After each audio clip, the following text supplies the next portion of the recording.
अगर इमरजेंसी के दौरान लैंडलॉर्ड आपको आपका मकान खाली करने के लिए बोले, तो पैनिक करने की बिल्कुल भी ज़रूरत नहीं है, लेकिन उसकी बात भी मत मानो। ज़्यादातर लोगों को ये बात पता नहीं होती कि जो लैंडलॉर्ड है, वो आपको एक रात में बाहर नहीं निकाल सकता, even at the time of emergency.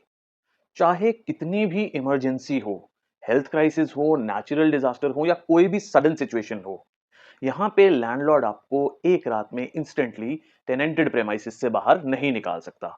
India के अंदर एविक्शन जो है वो लॉ गवर्न करता है, इमोशंस नहीं। और इंडिया में लीगल प्रोसीजर्स फॉलो करना मैंडेटरी होता है।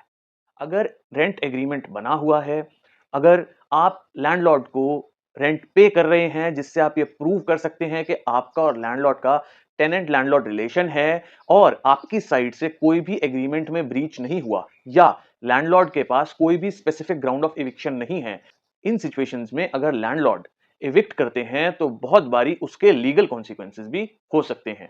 एंड अगर ऐसी सिचुएशन में लैंडलॉर्ड बिजली काट देते हैं या प्रेमाइसेस लॉक कर देते हैं, तो उस सिचुएशन के अंदर भी लीगल कॉन्सिक्वेंसेस हो सकते हैं।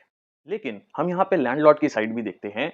अगर आपका एग्रीमेंट का टाइम खत्म हो चुका है, यानी कि आपका जो एग्रीमेंट है उसमें जो टाइम ऑफ टेनेंसी है वो खत्म हो चुका है, अगर आपकी साइड से कोई एग्रीमेंट की टर्म्स ब्रीच हुई हैं या कोई डिफॉल्ट हुआ है या agreement specific termination of agreement mention करता है, तो उस सिचुएशन में जो लैंडलॉर्ड है वो एविक्शन ले सकते हैं, but in accordance to due legal process.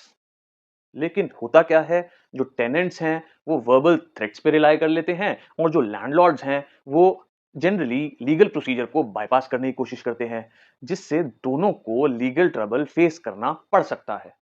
किसी भी एविक्शन थ्रेट पर रिएक्ट करने से पहले अपनी लीगल पोजीशन क्लियरली समझ लें, क्योंकि एक गलत स्टेप टेनेंसी मैटर्स के अंदर प्रॉब्लमैटिक साबित हो सकता है। अगर आप ऐसे और वीडियोस देखना चाहते हैं, ऐसे और इंफॉर्मेटिव वीडियो देखना चाहते हैं, तो follow and subscribe ask legal Raghav.